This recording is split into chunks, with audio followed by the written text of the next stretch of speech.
Hey guys, what's going on? Welcome to the Casual Comic Cast, and more importantly, it's Wonder Woman review time. I'm Matt Staten, your DC half of things. And Wes Fontaine here with normally Marvel's news, but I don't have too much. I've got a this week. couple. Don't worry, I got you covered. I'm about split right down the I middle. have one important thing that has to do with Marvel. We can start with that then. If you got one important thing, So I got little snippets. Last week we talked about Miles Morales being in Spider-Man: Homecoming. Oh, wait, he's in it. And you know that. It's pretty much a given with Donald Glover, and they haven't announced who his character is. And plus, we already went into the talk of the director saying that quote unquote having a sniper, like a red dot on him at all times. So we went through all that, and to further the proof that this is going to be Miles Morales leading into a Spider-Verse. I don't know those of you that actually pay attention to this because I have actually not seen a video on anybody touching this on YouTube yet. Really? So this is pretty prime key. I'm the first one as Casual far Comic Cast exclusive theory. Yeah, at this point in time, as far as to my knowledge, we're the first to say this. Okay. So those of you who go pay attention to the Marvel Gear and Loot or something like Gear. I know that. Basically, it's the Marvel crate. It's the Marvel crate for Loot Crate, and Gears and Goods or something like that. I don't know. Anyway, I know the DC one. I don't know. Anyway, they don't have a DC one. DC has their own crate, but it's not through Loot Crate. It's not through Loot Crate. But yeah. Anyways, so it's through Loot Crate. It's the Marvel exclusive crate, and the theme that actually coming out in about a week was to go with the Guardians of the Galaxy movie that we did a review on when that came out, and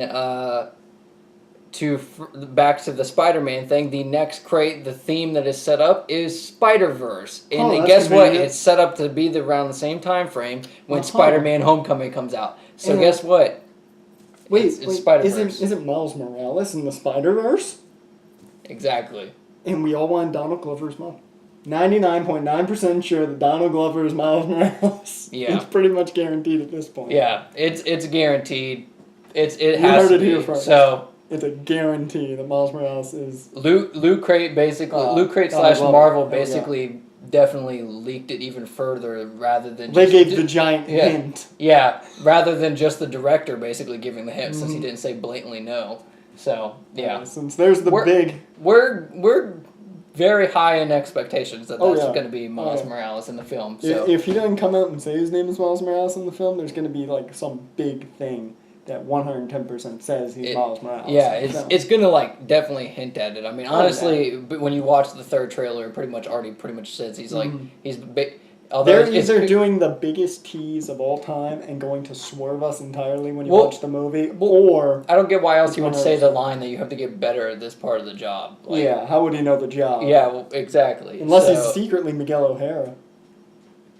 Or he's maybe he's just a S.H.I.E.L.D. agent.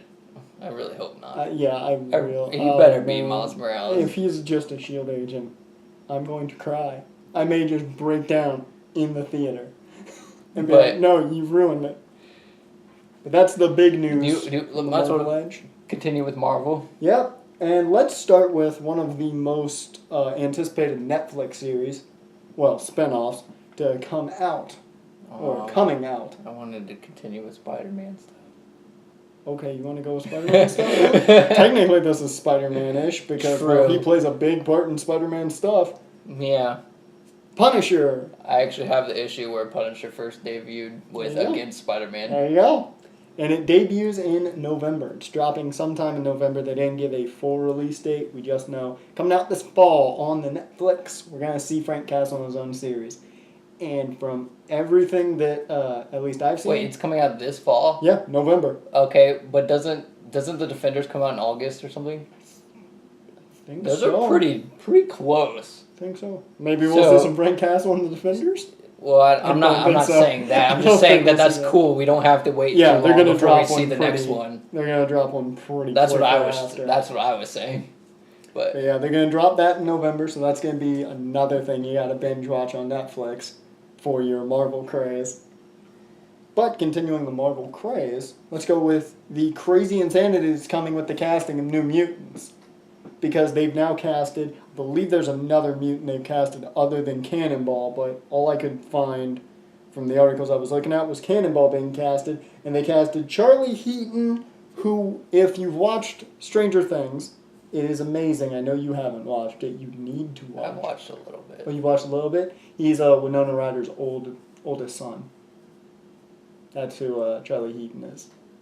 Wait. The loner. Actually, no, I haven't. Wait. You've seen him if you. No, I haven't watched Stranger Things. Oh, you I lied. watched any of it? Yeah. Oh. For some yeah, no. You need to watch it. It is amazing. Fun fact, I didn't put this in my notes, I just saw an article. I forget her name, and I feel bad for forgetting it. The girl who plays 11 in Stranger Things actually auditioned for X-23 in Logan. Fun fact. So, yeah, so we've got Cannonball casted. Charlie Heaton from Stranger Things. He's pretty solid in there. Don't know how he's going to play Cannonball. I don't know how well he's going to be able to take that character because I don't know it very well. I do know from the research, a little bit of research, when he jumps in the air, he's invulnerable to everything. He's invincible when he's in the air.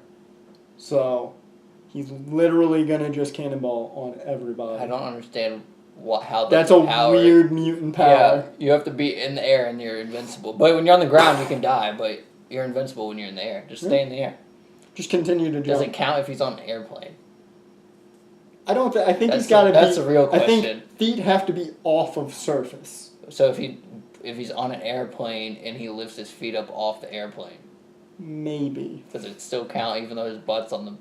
On the seat, I don't know. So if the plane crashes, would he actually be okay? That's a very good question. I have no clue. I want that answered in New Mutants now. I want that answered. They specifically, for some reason, get on a plane and it actually crashes just to explain if he would live or not. And it's just him on it, like nobody else. That would be great. It would be terrible because you'd have a bunch of civilians die at that part of the movie. But nonetheless, he would survive. It's supposedly rated R, I think. So. Well, it is a horror movie, so. Or wait, no, it's not rated R. I lied because last week I was saying movie. that it's PG-13. I think still. It's going to be a horror possible movie. that I could change. I could see it getting an R rating. But to jump into other superheroes, because that's all the news I really found on New Mutants, I'm a little sad. I know I read earlier there was some more casting, or they're looking to cast Mirage next. I didn't see who the favorites were, but they're looking to cast Mirage. That's what it was. So Mirage is next on the list of casting choices. Now let's jump into one of your favorites that's going to be coming out here soon. Silver and Black. Silver and Black. I don't care about Silver Sable, just Black Cat. I know, you love Black Cat far too much. Can we replace Silver Sable with Spider-Man? No. Silver and Black is going to include, apparently, I don't know why they're including these, but I guess just because they have to and they don't want Spider-Man to do so. Kraven the Hunter, Spider-Woman, and more.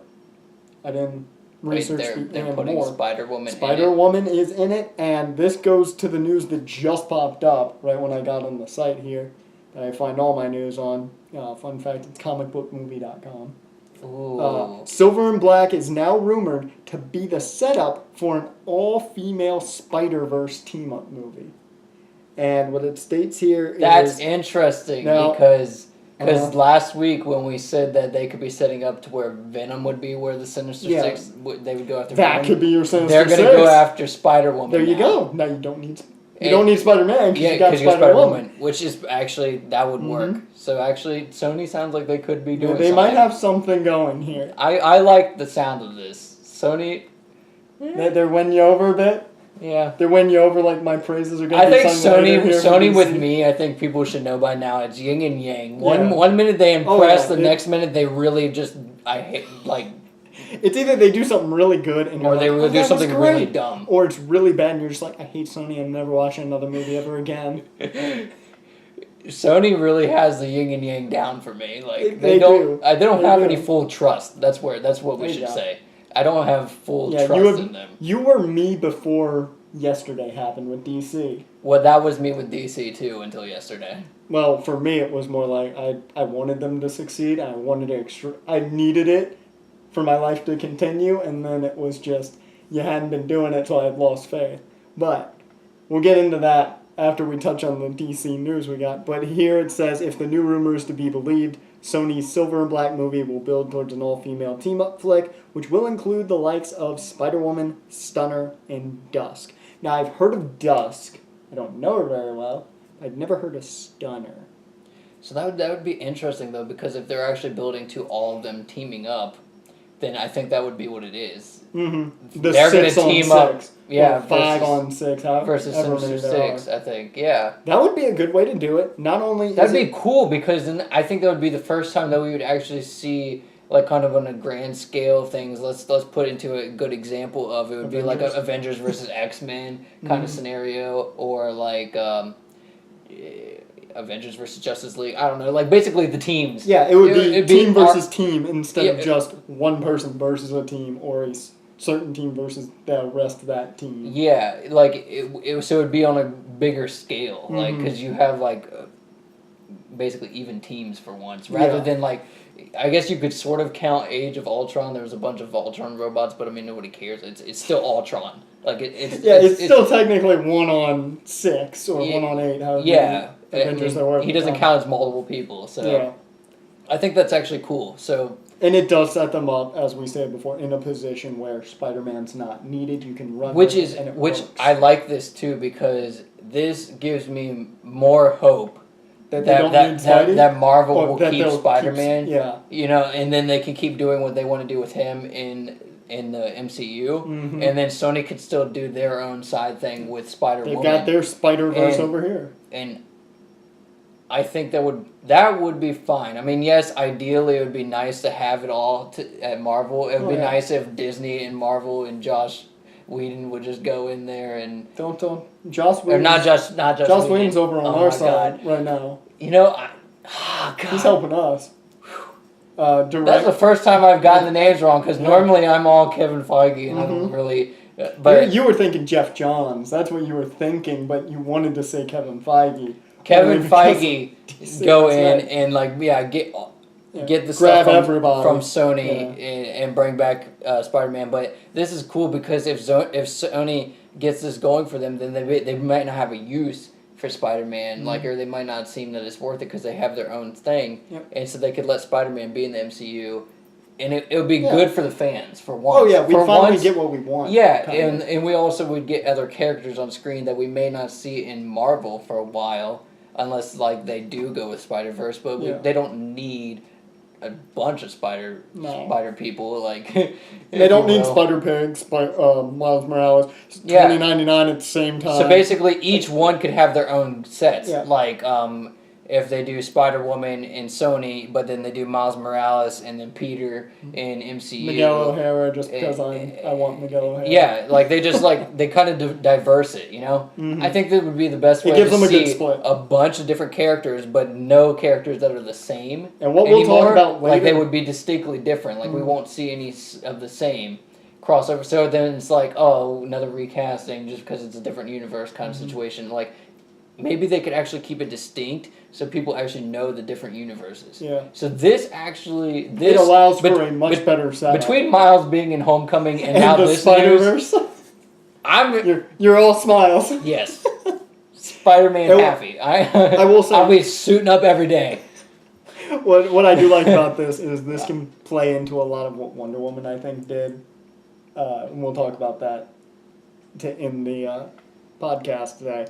But this kind of, I think, is going to allow them to do what Wonder Woman did the right way.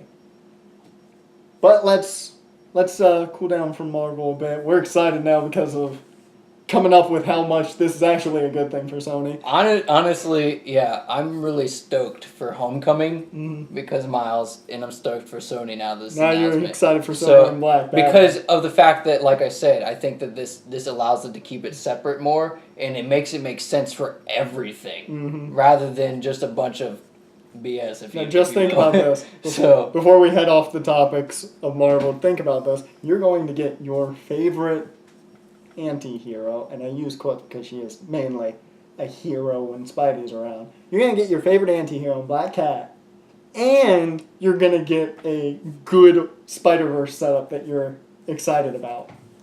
How happy are you about that? I would prefer that Peter would be I know you because of Spider-Man and Black Cat. I want them to be together. Angle. You want it as bad as I want But something we'll talk about later. I do like that Sony seems to, based off of this, whether what it comes to film wise or not, if it comes through, it seems like Sony is actually they've got a plan. Yeah, rather than just hastily. We got to make this movie. Yeah. We got to do this. Because that's what the early Spider-Man, or at least Amazing Spider-Man, I think that they are actually looking into what Marvel is doing and Marvel building their own Spider-Verse. And this actually pretty much kind of confirms more that Marvel could be making Spider-Verse, because this is Sony ways of competing with that. Yeah, competing with their female Spider-Verse. Definitely in Casual Comic Cast, we're giving I'm excited. We're giving it Miles Morales as in Homecoming. Oh, yeah, totally. Totally. Like, there's no doubts. Now a hop, skip, and jump over to the DC side of things. Let's talk about one of the many members of the Justice League to start out, and that is Jason Momoa as Aquaman. I'm going to make that joke constantly because he looks way too much like Roman Reigns. Aquaman is, apparently there's been an argument or a bunch of questions about it, if it takes place before or after Justice League. Well, I saw an article, or at least read something, that stated that it apparently takes place after Justice League. And I told you that yesterday as we were going, of course, to see Wonder Woman, that it was probably a good idea. It makes sense. And we'll talk about like what we talked about during that time. We can talk about that later about Wonder Woman, because they kind of did what we wanted to see to a point. I mean, honestly, you're talking about Aquaman. I mean, we might as well just say it. The flashbacks? Yeah, so we thought that if they're doing it in the future, after Justice League, we could see like flashbacks of Aquaman, like things that happened in the past. Instead of getting this big elaborate backstory as this first movie. And here's a little teaser for the Wonder Woman. We'll get more in depth in a second, but basically the story for her, it starts out in present day, basically taking place after Batman vs Superman, which I was shocked at that. And then it goes into a flashback of basically her origins. Yep, and that's your movie, which is perfect. It was great. I looked at you. It makes sense. I looked at you and I was like, "That's great. That is awesome." It makes perfect sense with the order that they filmed it. So so it DC put their timeline. Finally put their timeline in place. Yeah, they did well with making that make sense and not being like a blatant, my timeline's like all over the place. Yeah, you have to watch this movie, then this movie, then you go back. So for once, they movie. Actually are doing something kind of correctly, kind of like how Marvel did, because Marvel, you could see based off the trailers, because there's been some other like releases that I've looked into for Spider-Man: Homecoming. I hate to keep referencing it, but it's been blown up a lot lately. Yeah. I mean, you see a lot, and big Spider-Man fan. So you talk about that like I talked about Batman. So. But I mean, I'd reference back to that because of the fact of you can see in some of the other releases of like things that are clearly going to be in this movie. It shows Spider-Man. He's like talking to like a camera on himself or whatever, and like you can hear Tony say "Underoos." And, like, it actually says, gotta go, and it shows him, like, whip in to, like, the Civil War thing. So we get more basis on the Civil War situation. Yeah. Okay. So we get more of an origin-ish. Like, and it ties it in more. Yeah. Basically, it tells us exactly where this movie takes place in the timeline. Yeah, because it actually shows him that's basically the start of the movie is what I kind of get the feel of. Like, or, like, it's along the starting time frame. Because it starts off with his appearance in Civil War, and then it goes from there. Yeah. And then that's why Tony is mentoring him for a lot of the film, is because it sets the... What we're pretty much getting at is it sets the timeline in place. And if they do the same... Whereas a lot of people were like, Homecoming is like out of placement. Yeah. And I think that...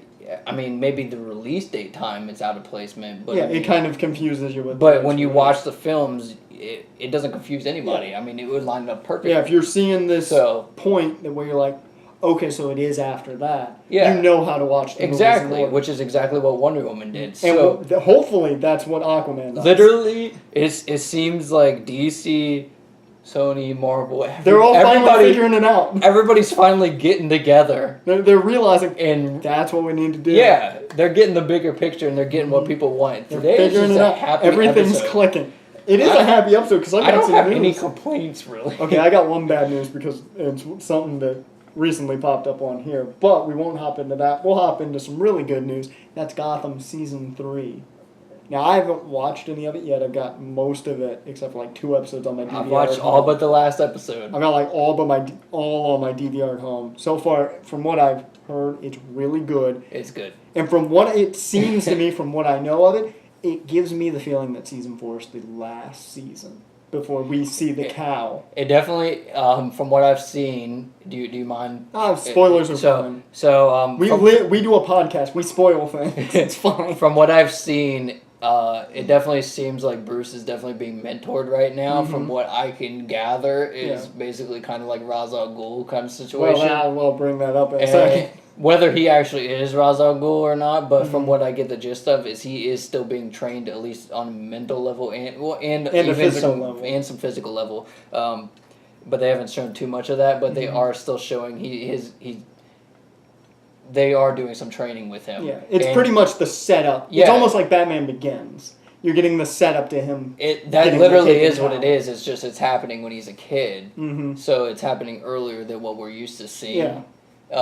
But it's working. I mean, from what I could tell, I mean, everything, I agree with you. It could be the next season. Could be the end. It just because feels it could like be him lead. It really does feel like he's leading into Batman now because they're really touching more base on that. Yeah. So with the season finale, and you brought it up, Ra's al Ghul seemingly teaching him.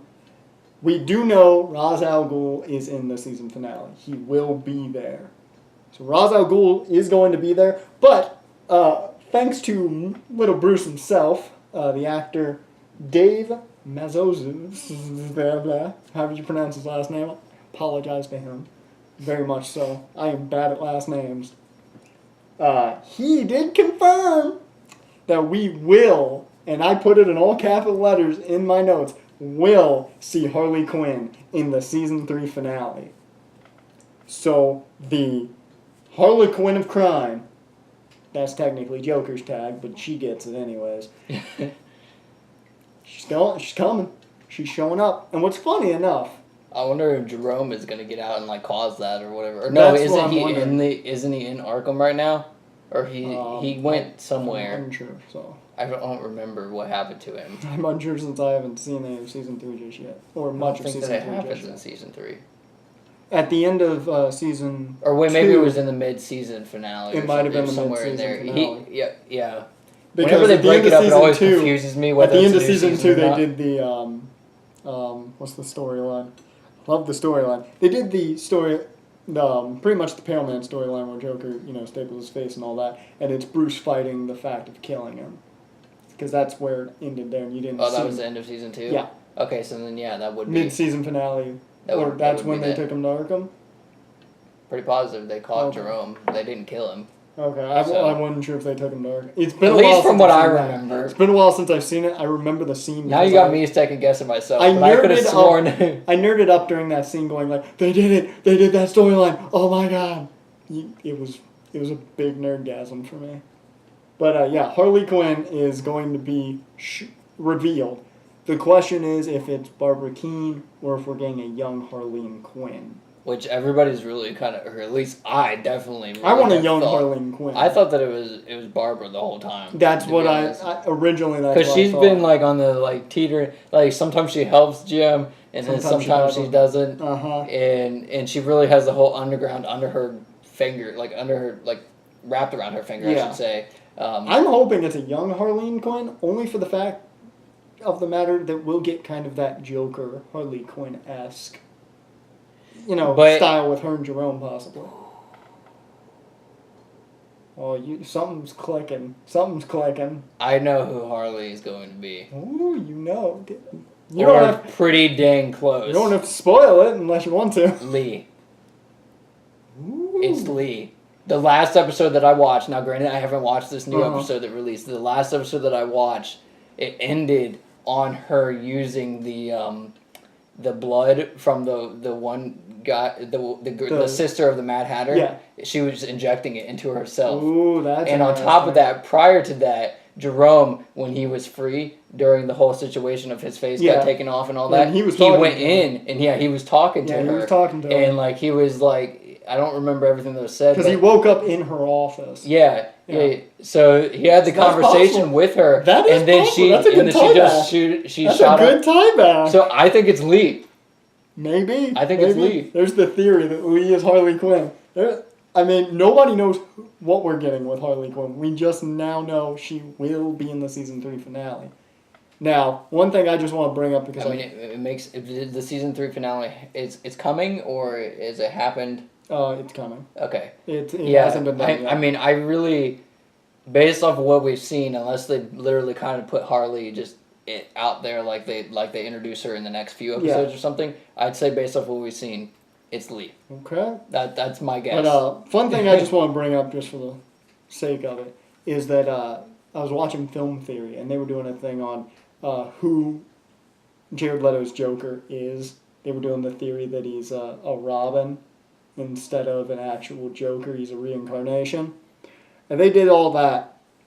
And what's funny is I didn't realize the age difference the Joker was supposed to be. They did like a mathematical equation to figure it out. Joker, if you go with the math they did, should be 10 years older than Bruce. And if you think about Jerome, he would be probably about 6-7 years older than Bruce. Oh yeah. So from Gotham, yeah. Yeah, so he fits that time frame. So I literally sat there and I'm like, well, they call him the proto Joker, and I'm thinking of the age range. I'm like, well, he does fit the category, so he might actually be like the literal Joker without giving us the literal Joker. So I'd always I think he plays the role. I think he's great. For Joker. I think he's great. It's just I always felt like I was never sure if he was the actual Joker, or if he was like an early version. He of feels the like Joker. the Joker to me. I think he pulls off the role really nicely. Oh yeah, he's great. The actor is really phenomenal when it comes to that. He is absolutely phenomenal. I don't know how he studied for that role and what he did for it, but whatever it is, I want to know because it's absolutely amazing. Yeah. So let's hop into some more Batman news. This is the Batman news, Matt Reeves' version. And, well, we've talked about before, Josh Gad wants to be Penguin.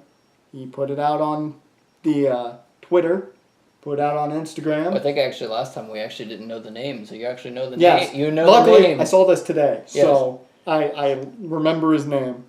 But Josh Gad wants to be the Penguin, and he put out on Instagram a nice little post of him in DCHQ with the animated Adventures comic. There's Penguin on the cover, and he was cornered, well, not cornered, but side by side with both John Berg and, a guy kind of called Jeff Johns. The two guys that are in charge of DC Films. And it said, nothing to see here.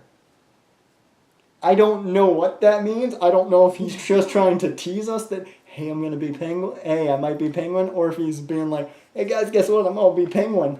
Yeah. And we said we wanted Penguin after I brought up what Jovenshire brought up and how that should work for the Batman.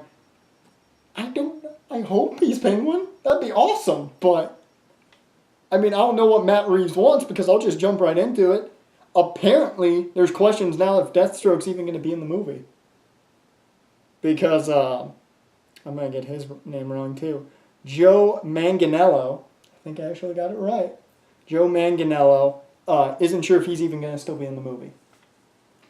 So, well, I wonder what's going on there. So, that's interesting. I don't know. I'm guessing he thinks he might not be in it since Matt Reeves is kind of fully redoing it, and that's why we're not getting production until next year.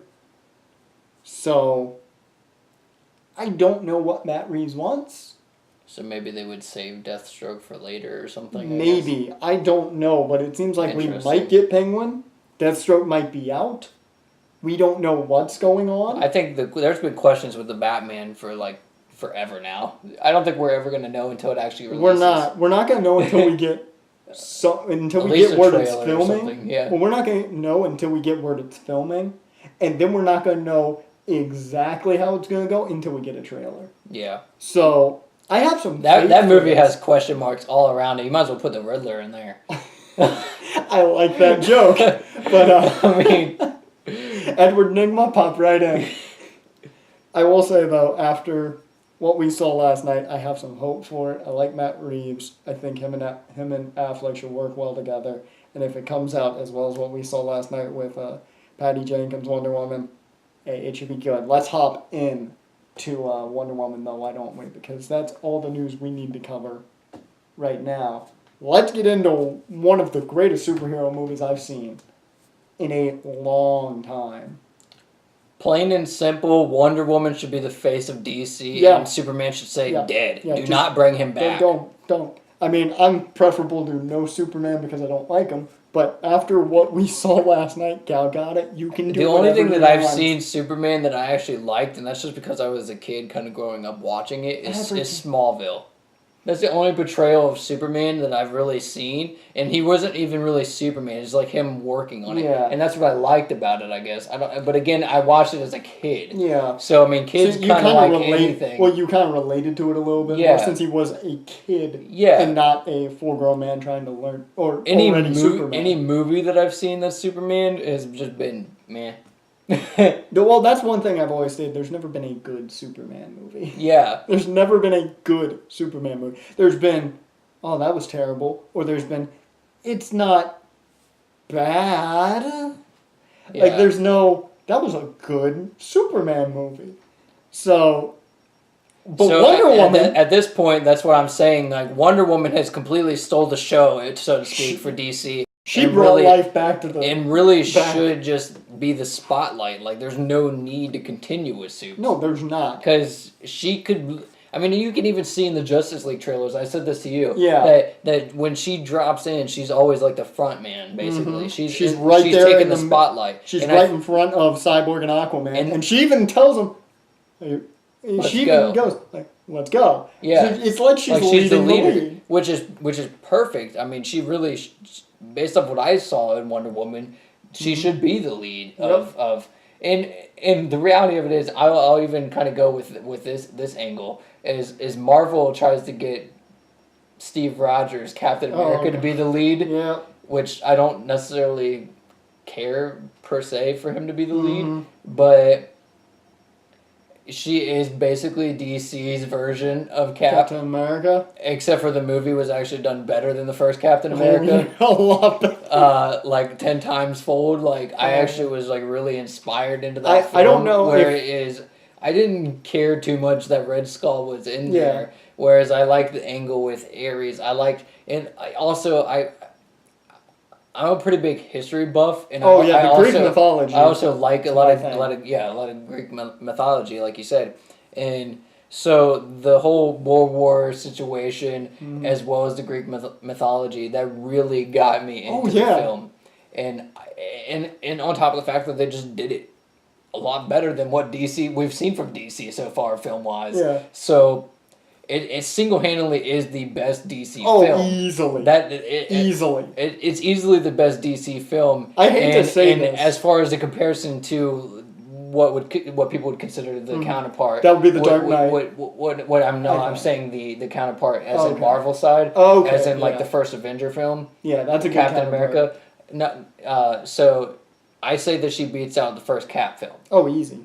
Now the second film was 10 times better as far as Cap goes. I could argue she beats out that one. However, as far as just bear with me, that's what I'm saying. Gotcha. Is the second Cap film is kind of in the future, and that film is great. I mean, it's a good film, movie. But in the war-based film and origin stories, Wonder Woman shuts out anything and everything, and it is so good that if you haven't gone and seen it, by the time you watch this video, you need to go see it because there's no reason not to. Now, I mean, keep going. You are going good. I've seen that. Or I said last week that I pre-ordered Logan in advance to make sure I got the Steelbook. Oh, are you gonna make sure? I'm doing that with Wonder Woman, and it's only a day. Actually, it is the technical release date. Yeah, it's technically release date. The reality of it is released last night, but it's the technical release date. I'm pre-ordering that now. Like whenever I get the free time, I'm gonna be just getting on there. There you go. Yeah, take my money. So. I'm going to make sure, because the fact that I collect the Steelbooks, I'm going to make sure I get this one, because this is worth getting. The only thing that I have to say negative. Yeah, I There want to is see what only your one nitpick thing, is. or at least one thing that I can think of off the top of my head, Uh-huh. anyways, that is negative. I didn't care for the fact of a few scenes in the fight scenes where they made her obviously CGI and like whipped her around really quickly because it didn't look visually that great. I get what they were doing, and it doesn't ruin the film for me at all. No. The film is still bits don't ruin that film. The film is still fantastic. It's not like I guess another comparison could be when we did the review for Guardians. We talked about Nebula completely blatantly missing the shots. So and they drew out the scenes too much. Like they should have made the cuts that we suggested. Yeah. So it wasn't that bad. No. From my point of view, but it still visually it disturbed me. Like it just set me off a little bit because I was like, really getting behind the film leading into that, and then I started seeing that, and I was like, Now, it was like you with me in the masking, kind of. You were just like, oh, I don't like it. I don't like that. It just deterred me a little bit. I mean, still the film is really great. Oh, it's phenomenal. But I just wish that they would have done a better job at putting that together. Yeah. Because they did so well with the rest of the film. And so the fact that they really just kind of messed that little bit up for me, I was just like, you almost had a perfect movie. And that one little thing just really deterred me. I'd still call it perfect, even with the little bits it has. Only because it did the one thing that DC has been struggling to do correctly. It made a superhero feel like a superhero. And this is no backhand at Henry Cavill or Ben Affleck in the way they play their characters, because they're both great at Superman and Batman. I like Cavill and I love Batfleck. He's probably number 2 on my list of Batman. But what Gal Gadot brought to that role, and the way they not only give her backstory in the way of just, oh, present day, and then the whole movie's a flashback, you add that onto the fact that she kicked that role's ass.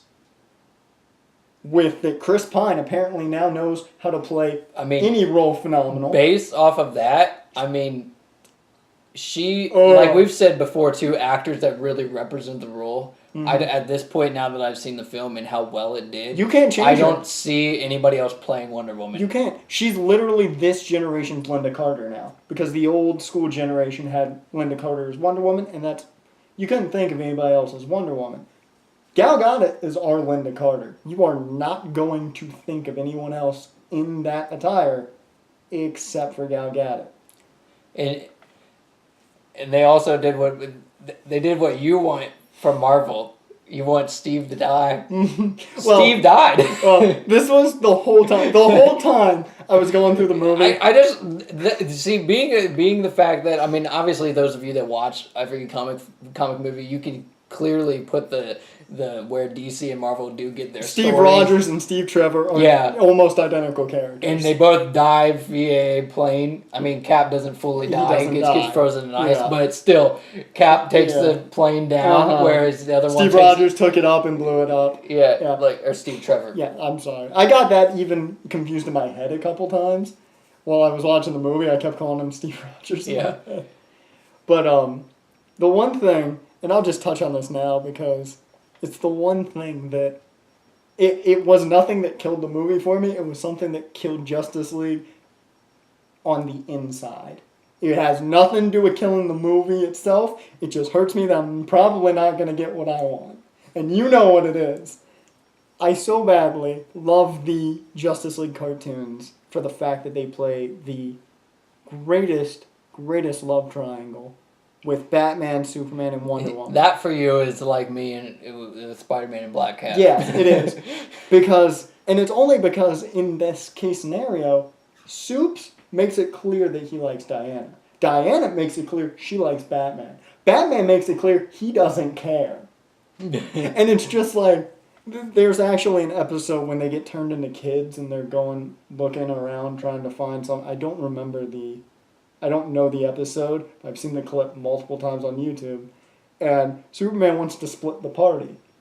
It's, I always forget the newest Lantern's name. But it's him, Lantern, Diana and Bruce, and he's like, and it's the most Scooby-Doo-ish way to split the team too, because he's like, Diana, we should go together, and she's like, no, I think I want to go with Bruce. Batman's just sitting there, straight-faced as a child. Oh, okay. And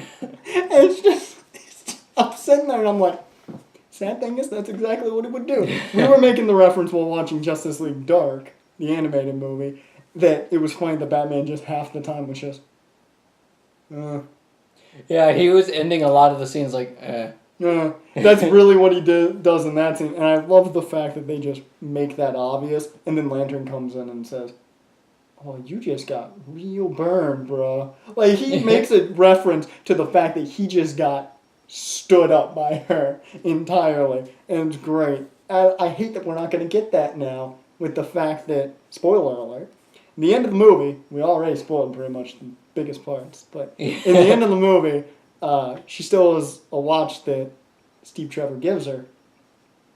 And it's all about love there at the end. And I might be the maddest person in that theater at that moment, because I'm sitting I think there. everybody else was definitely caring. I think there was somebody who was actually bawling a bit. Wait, what? Tearing up a bit at one point in the theater. Nobody was crying. Yeah. I think somebody was bawling up a tad bit, watery eyes, nose running a tiny bit. Maybe they got allergies. Maybe, I don't know. Nobody else was sneezing or anything, so I don't know. Well, not everybody has allergies at the same time. That's true. But nonetheless, it's a real, touching moment and all that. And I'm the maddest person in that theater, sitting there in my head going, no, this means the love triangle's not happening. No, you're taking it away from me. Maybe part 2. I personally didn't care. I thought it was a good ending. It was a great ending. I love that they're following the New 52 with her in London. I also like that they good. The way they ended the film too was great. Like her just jumping off and she really got her own film other than the references to Bruce. Yeah, with Wayne Enterprises. Yeah. So because there was no post-credit scenes nope. We literally sat through the whole credits all the way to the very end, because there are a few movies that I was dead set that there was no post-credit scene. There's a few movies like that, Fast 5 was like that. Really? There's one of the Spider-Man movies. One of the X-Men movies was like that. Yeah. I don't remember which one, but yeah. There's a few that you had to wait till the very end. And we waited. No post-credit scene. So, no, and it wasn't needed. I mean, yes, you made the comment there could have been a few. There could have been a couple. But I like that it didn't have it, because in this day and age, everybody's getting used to there's always a post-credit scene, either setting up something or just even a funny one or anything. Well, they always do one thing about and so that I is like that it wasn't needed. Yeah, they always feel like that needs to be there to complete the movie. This movie was complete. You didn't need anything to add it. It ended perfectly without it. You didn't need anything to make it better. It ended. You sat there. You watched those, colorful credits that they give you with the stars' names and all that. You watched that. And you're just like, I'm gonna go back to the menu and I'm gonna rewatch this movie because it was amazing. Yeah. Because let's put it this way. I was never a fan of Wonder Woman until probably maybe a year ago. I actually don't know too much about Wonder Woman. I didn't either. Going into it, I was really getting into her character watching the film, which that's another thing. They did really well at getting you to really know the character and actually give a crap about the character too. Which, I mean, I think a lot of people are doing that not everybody. Not everybody. But we won't say who. We won't know. But Marvel does a good job of getting people to care about characters that most people don't know. That they're very minor. As in, I didn't really know too much about Ant-Man. I thought that he was just a side character kind of situation. With the Ant-Man film, I really enjoyed you got that. Behind him, and I also think that it was partial to Paul Rudd. He's a good actor. But nonetheless, I mean, Marvel still does a good job with it, and I think DC has actually done a with great the Dark job. Knight with the Dark Knight series, you get really into Christian Bale's Bruce Wayne. Yeah, and they did great with this Wonder Woman. You get really behind her, and you understand all the backstory, and you really just start to actually care about the character. I mean, I remember in the middle of the film when it starts getting into the actual action, like when things start picking up, I was getting so like into the film and really liking it because there was the whole World War situation, and I didn't even treat it like a superhero thing at that moment. I mean, I still partially did. Yeah, you still saw it as a superhero movie. Because when she starts jumping and crap, I mean, hawkish right there. I mean, some She-Hulk going on. I don't know what's going on. She does hawk up a bit. Yeah, she's pretty much hawking out.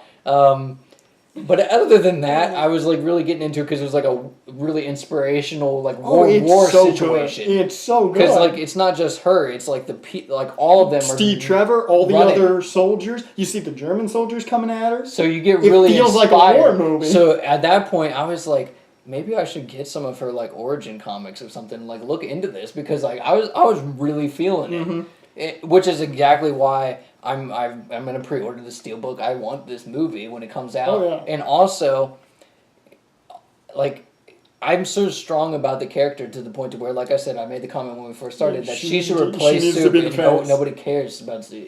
Well, people care, even if he comes back, like make her the face of the Justice League. Why does it need to be him or Batman? Or like the tandem of the two faces, or make her, or at least utilize the Trinity in a like really good split. Make them feel equal. Like they're all like leads, like they all lead in their own way because they have their own comic, the Trinity. Yeah, I have seen some of that. Utilize them as a Trinity, split them evenly. 33.3% each. Yeah, so I mean. That's just my opinion on it. I really feel like, and I feel so strong about the film that this has actually been the best DC film that they've done. Which we already said this, but I could keep repeating it. Yeah, but the reason why I'm repeating it is because of the fact that I think that it's such a good film that really it doesn't need to be with the other films because sad as it is. I can see what you're saying. Is the other films could bring her down. Yeah.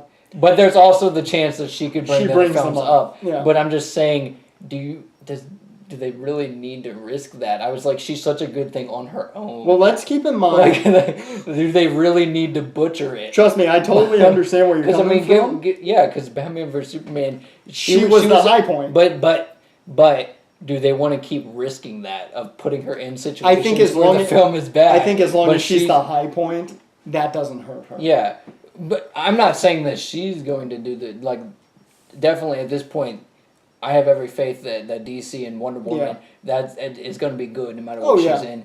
Especially if Patty Jenkins continues to direct. Her point of it would be great. So definitely, I have full faith in DC when it comes to Wonder Woman. Oh yeah. As far as Superman, Superman's been hefty as hell, and Batman, it's still just get the Riddler on this case because we need a bunch of riddles to answer these questions. Yeah. But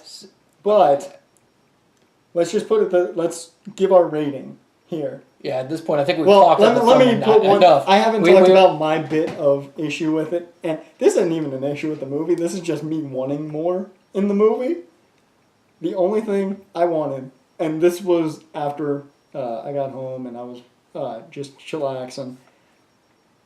I wanted one thing, because there's a scene where her blade gets eviscerated. I wanted so badly a post-credit scene of just her getting a new sword and a new shield from Hephaestus. For those who don't know the Greek mythology well, Hephaestus is the god of fire and iron. He makes all the gods' weapons, and in the comics, he makes the weapons for Wonder Woman. Well, I mean, I thought early in the Wonder Woman film, though, they were saying that Ares killed all the other gods. The issue with that, though, is they're technically gods. Can they really ever die? That's the issue there. Not to mention, in the New 52, Apollo is a main villain, along with Hades. So if they are following the New 52, I don't see all the gods being dead. And that's one thing that makes me excited because my boy Apollo. Well, that's actually interesting too, knowing that, because like I said, I don't know too much. I know a good amount. Well, I watched a bunch of Comic Storian's complete series, and that's how I learned. Well, the thing is, though, is the fact that I'm really into Greek mythology. Greek mythology is great. I think that's another reason, that and like the fact that the whole backstory was in the World War situation. Yeah, if you're a history buff, you'll love this movie. Yeah, I love history. So that's why I'm so pumped and love the film. Like, because it was just a really good portrayal. They did really. It does have its nods to Captain America. Oh, it does. I don't know if you noticed, but there's when she's riding in on the horse. To the like the little bunker that they have set up, or they have the little barricade like the gate. Yeah. But it's like a basic gate though. But when I saw that, I no joke, in the middle of watching that, had a flashback to me watching Captain America: The First Avenger, where he's riding in on a motorcycle. Well, Trevor's on the first one? Trevor's on a motorcycle at one point. Well, in like a little moped kind of thing. Which is what I'm saying. That's the nod. Yeah, there. There were kind of nods to certain things. But I like it. It's just funny. It's just funny things to pick out. So now, not only that, but they did also do a great job of splitting humor and seriousness. Exactly. Nothing like Guardians of the Galaxy Volume 2. They really forced a lot. Yeah. They did a great job of keeping serious scenes serious, and then you would go to a scene that was just full, just for the audience to laugh at. Then we'd go right back to a serious scene. So it felt like you're watching a movie, then you get a break. Then you get back to the movie, then you get a little bit of a break. It never took you out. Yeah, I mean, they did great all in all. I mean, I'd give it... Wait, what are we grading it with? I think we can grade it with God Killers. That was the name of the sword that got eviscerated. Let's grade it with God Killers. Not to mention Ares' suit. It was a practical. I really liked that. It wasn't CG for the most part. I'm either between a 9 or a 9.5. I'm right there with you. I don't know. I wouldn't give it a 10 just because I had the one little thing that just... Well, I wouldn't give it a 10 solely because I don't know how much better they could get. Yeah. Because I feel like they could do better. I feel like there is a above this, but that would be so tough to do. So what would you say? As much as it pains me not to go higher, I think I have to stick at a 9 God Slayers out of 10. Only because I feel like they can go higher. That is the only reason I'm settled at a 9. I would say, yeah. It beat Guardians Volume 2 for me easily, and we gave that 8.5 Baby Groots. Yeah.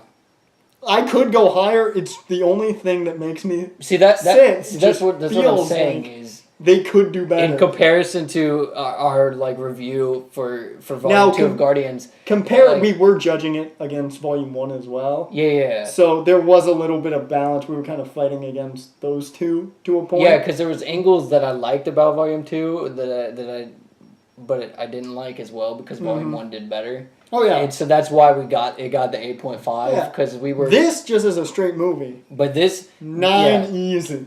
Yeah, it's definitely a 9. Like, I'm not going to down it any more than that. It's at worst a 9. If you have not seen this movie, even if you are like...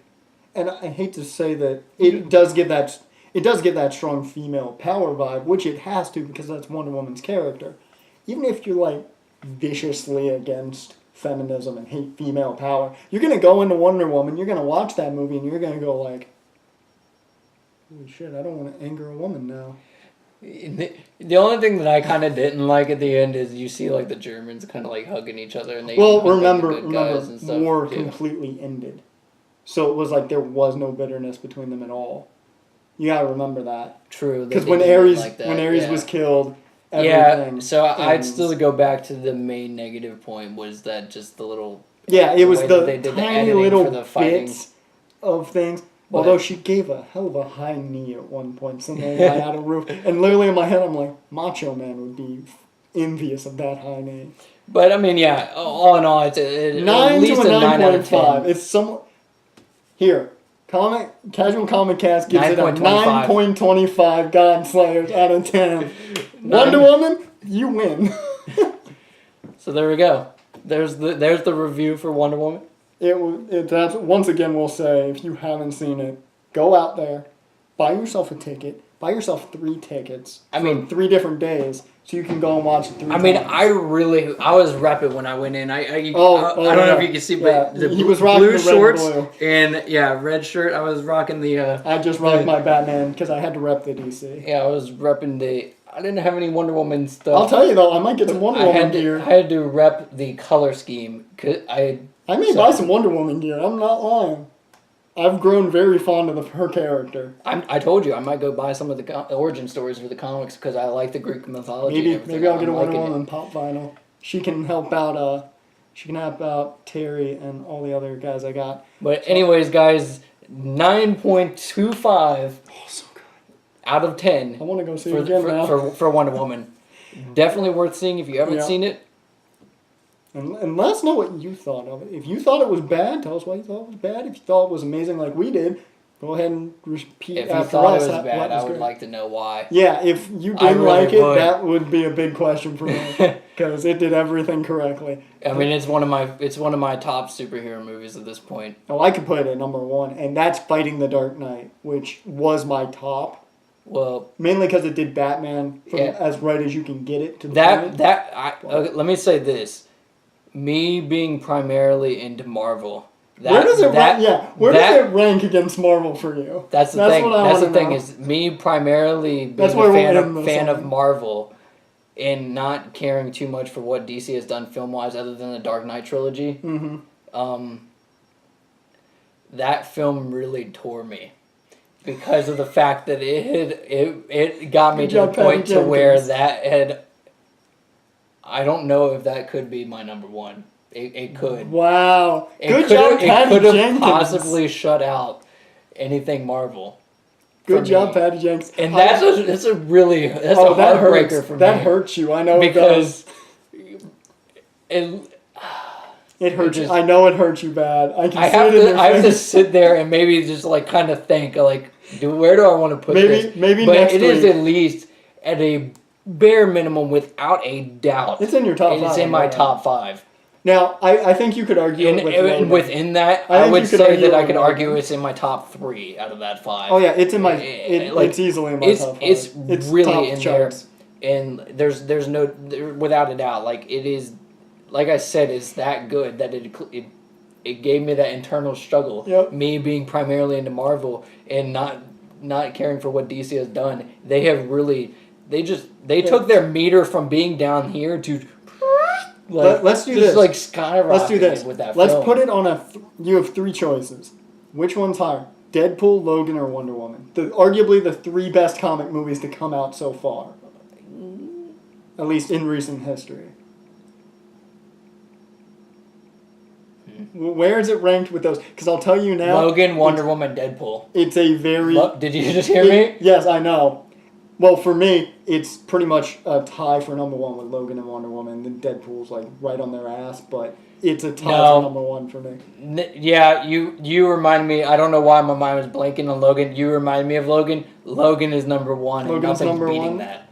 I put him on a tie solely because Wonder Woman was that damn good. No, I love Logan to death. I think it's arguably the greatest X-Men movie. I agree that Wonder Woman came close, but no. Okay. Logan. So Logan and Wonder Woman. And then Wonder Woman. Okay. If you're going to put it on that scale, it's Logan, then Wonder Woman. So there we go. We got But Wonder Woman is still very, very good. So good. So good. Once again, we'll repeat ourselves. Once again, 9.25 out of 10. Yep. 9 1/4 God Slayers. But we will see you guys next week. And remember, you don't have to know everything to call yourself a nerd.